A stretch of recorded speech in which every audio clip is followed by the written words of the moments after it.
Uma coleção de clássicos que chama a atenção dos leitores é a Clássicos de Bolso da Zahar. Eu tenho 17 volumes dessa coleção e depois de alguns anos comprando, lendo e comparando com edições de outras editoras, eu resolvi fazer esse vídeo para responder algumas perguntas. Quantos livros existem nessa coleção de bolso da Clássicos Zahar? Se ela realmente vale a fama que tem, como são as traduções e principalmente se vale a pena começar a colecionar. Então hoje eu vou mostrar tudo o que eu descobri sobre essa coleção e te convido para acompanhar comigo. O meu nome é Vanessa, sejam muito bem-vindos ao meu canal. Este lugar, este momento, onde a gente pode trocar uma ideia sobre leitura, sobre livros. E antes de falar sobre os livros em si, acho que vale a pena a gente entender a proposta dessa coleção. Então a ideia da Zahar foi criar clássicos em formato compacto, mas que ainda possuem algumas características de edição de colecionadores, como por exemplo, capa dura, acabamento costurado e colado, boas traduções, formato compacto, porém longe de um livro tradicional de bolso. Quando eu comecei a comprar esses títulos, há mais ou menos uns 3 anos atrás, eu imaginei que essa coleção fosse relativamente pequena, mas eu não sabia qual o número de títulos que tinha. Pesquisando para esse vídeo, eu vi que já são dezenas de títulos lançados. E que dentro da coleção existem vários títulos de um mesmo autor, como por exemplo, do Arthur Conan Doyle, se eu não me engano, existem 9 títulos lançados. O interessante é que essa linha continua ativa e os títulos continuam sendo reimpressos atualmente. E agora eu quero mostrar para vocês os títulos que eu tenho. Eu dividi por categorias, vou mostrar para vocês primeiro a categoria infantil e infanto-juvenil. Começando então com O Pequeno Príncipe, do Antoine de Saint-Exupéry. Este daqui eu já li. Peter Pan, do J.M. Barrie, não lido.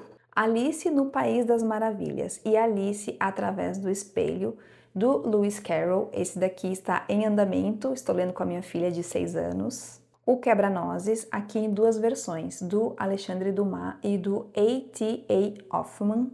Esse também não lido. Mary Poppins, da Pamela Travers. E agora eu vou para os clássicos góticos. O Morro dos Ventos Uivantes, da Emily Brontë, lido, odiado e adorado. Drácula, do Bram Stoker, esse também já li. Frankenstein, da Mary Shelley, também já li. E agora uma categoria que eu nomeei como literatura clássica. Memórias Póstumas de Brás Cubas, Machado de Assis, já li, adorei. Persuasão, da Jane Austen, não lido. O Corcunda de Notre Dame, do Victor Hugo, esse foi o último que chegou aqui em casa, comprei recentemente, não li. Mulherzinhas, da Louisa May Alcott, não lido.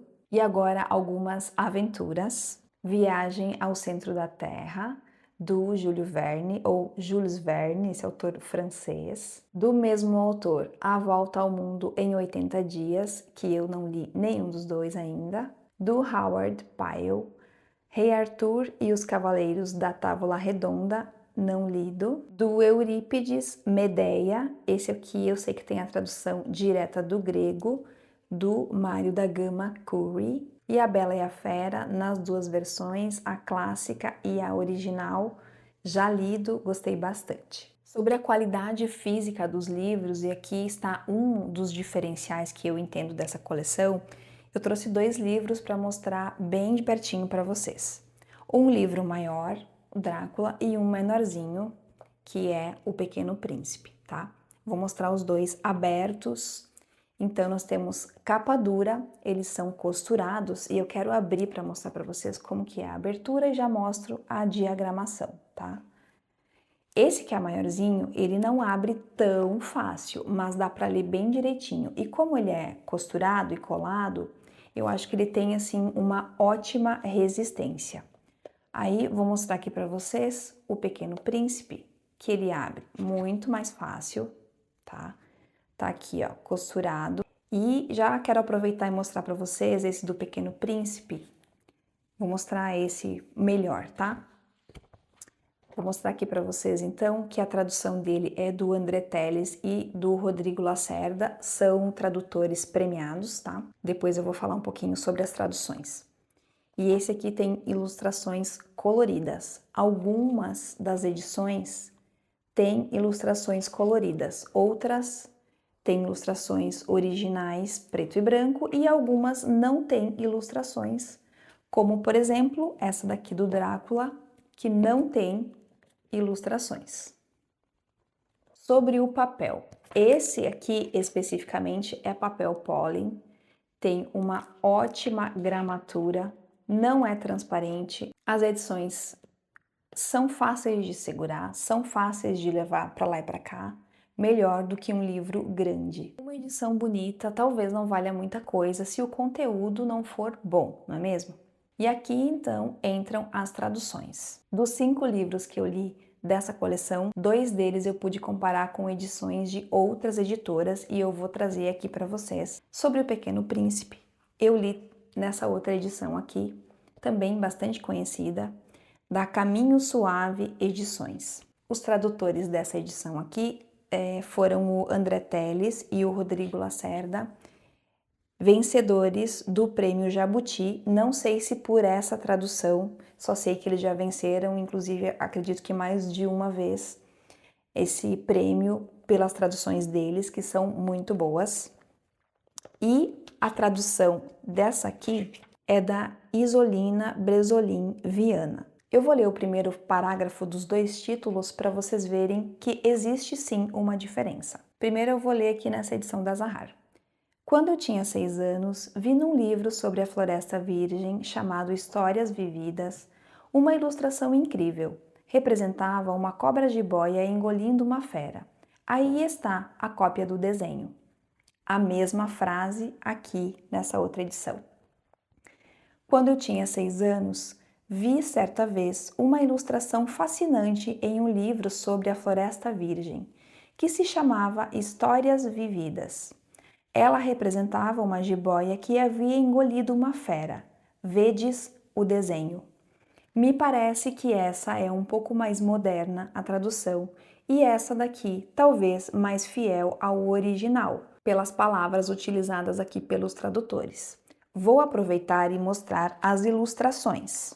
Aqui, essa ilustração aqui na primeira página e aqui, olha aqui, a mesma ilustração, só que olha só como essa aqui é mais colorida e essa daqui não é tão colorida. Outro livro que eu li em 2 edições e foi ótimo para ver a diferença nas traduções foi Drácula. Eu li então nessa edição aqui e também li nessa edição da Darkside. Nessa edição da Clássico Zahar, a tradução foi feita pelo Alexandre Barbosa de Souza. E nessa edição aqui da Darkside, a tradução, a introdução e as notas de pós-fácil foram feitas pela Márcia Heloísa. Vou mostrar aqui para vocês. O que eu percebi nessas 2 edições com relação às traduções é que elas foram bastante fluídas.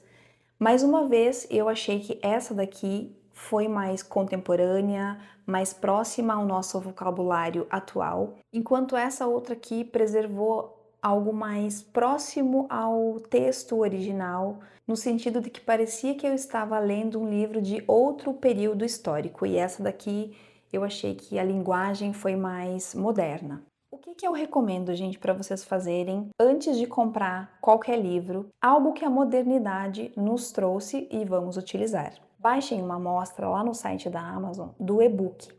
Aí vocês vão poder comparar as traduções. Ler um capítulo ou 2 de cada tradução, tanto dessas quanto de várias outras. Aí vocês vão verificar se a linguagem é algo que vocês gostam, que agrada a vocês, e vocês podem decidir qual edição comprar assim, dessa forma. Eu quero mostrar para vocês também, gente, um comparativo entre as edições de bolso da Zahar e a edição normal, essa aqui ilustrada e comentada. Então, o tamanho do livro, né, dá para ver que é consideravelmente diferente. Essa daqui é uma edição que tem uma praticidade, uma portabilidade maior, enquanto essa daqui vai trazer comentários, notas de rodapé, um aparato crítico maior do que essa daqui. Eu vou mostrar aqui a diagramação dessa outra edição e vou abrir os dois livros para vocês terem uma ideia. Aí vocês tirem as suas próprias conclusões. Eu gosto bastante de ler nessa edição aqui, gente, não vejo dificuldade. É um pouco diferente? Aqui eu acho que nem tanto, né? Não considero uma edição melhor do que a outra. Acho que são propostas bem diferentes. Agora eu vou falar um pouquinho sobre os pontos positivos e negativos. Os positivos, o excelente acabamento, o tamanho, que é muito confortável de carregar para lá e para cá. As ilustrações, vou mostrar para vocês. Esse aqui tem 15 ilustrações originais. Boa relação custo-benefício. Eu paguei em torno de 30, 35 reais na média entre todos esses livros aqui. O mais caro que eu paguei foi esse aqui, que eu paguei em torno de 40, 42 reais, se eu não me engano. Todos os outros foi um preço menor. E pelo que a edição oferece, 30, 35 reais, eu acho que está num valor bem razoável atualmente com o preço que os livros estão. Mas como nem tudo é perfeito, eu quero colocar para vocês alguns pontos que eu considero negativos ou não tão bons. Nesse livro aqui, que tem quase 800 páginas, não tem fitilho. Eu acho que um fitilho aqui cairia muito bem, mas entendo a proposta, que não é essa. Notas explicativas e de rodapé são quase inexistentes. Eu acho que nessa edição aqui não tem, e nas outras edições que eu me lembre tem uma ou outra, mas são raríssimas. Nessa aqui eu folhei aqui agora e não encontrei. Outro ponto que pode ser negativo é que a letra, gente, realmente não é muito grande. Eu não tive dificuldade, mas para quem prefere uma letra maior ou tem dificuldade de ler numa letra menor, isso pode ser sim um ponto negativo. Para quem que eu recomendo então essa coleção, gente? Acho que para quem quer começar a ler clássicos, para quem já é mais experiente enquanto leitor, talvez essas edições maiores aqui, que tenham mais notas, mais textos críticos, podem ser melhores, mas para quem está começando, talvez seja sim uma ótima coleção. Para quem gosta de livros mais compactos, para quem não tem tanto espaço para guardar os livros, também é uma ótima pedida. E para quem procura edições bonitas sem gastar tanto, porque esse daqui, com certeza, eu paguei o dobro do valor desse daqui que eu comprei. Tem um detalhe, por exemplo, David Copperfield, do Charles Dickens, não tem nessa edição de bolso, então você vai ter uma limitação também de títulos que estão impressos nessa coleção. E agora eu vou mostrar os livros que eu acho que são mais bonitos dessa coleção e qual é um dos próximos que eu pretendo ler. Eu adoro essa capa do Morro dos Ventos Uivantes e eu acho que esse livro também me marcou bastante porque eu sofri para ler ele. Então, por conta disso, eu também acho essa capa muito bonita. Eu vou abrir para vocês verem a capa aberta aqui. É bem linda. Outro que eu também acho bem bonitinho é o Mulherzinhas, da Louisa May Alcott. Acho linda essa capa que tem esse gatinho ali, muito bonitinho. Esse eu não li ainda, eu quero muito conhecer a escrita dessa autora. Também tenho curiosidade com relação à história. E outro, gente, que é o último que chegou aqui em casa, que eu achei, assim, muito bonito, é o Corcunda de Notre Dame, do Victor Hugo. E vou abrir a capa aqui. Não li então, né? Vou abrir a capa para vocês verem. Do Victor Hugo, gente, eu li Os Miseráveis e, assim, completamente apaixonada. Foi um marco na minha vida de leitora, já comentei num outro vídeo aqui com vocês, então bastante curiosidade também com essa edição. Depois de reunir esses 17 volumes aqui na minha coleção, eu acho que a Zahar conseguiu algo difícil, que foi reunir qualidade física, boas traduções e preços relativamente acessíveis. E agora eu quero saber de vocês aí, se vocês têm essas edições, o que vocês acham delas e qual dessas edições, tanto as que eu tenho aqui em casa, quanto as que vocês têm aí, que não podem faltar na biblioteca de qualquer leitor. Quero agradecer muito por terem me acompanhado até aqui. Considerem se inscrever no canal se vocês gostam desse tipo de conteúdo. Deixe o seu like, que ajuda o canal a crescer cada vez mais. Muito obrigada e até a próxima!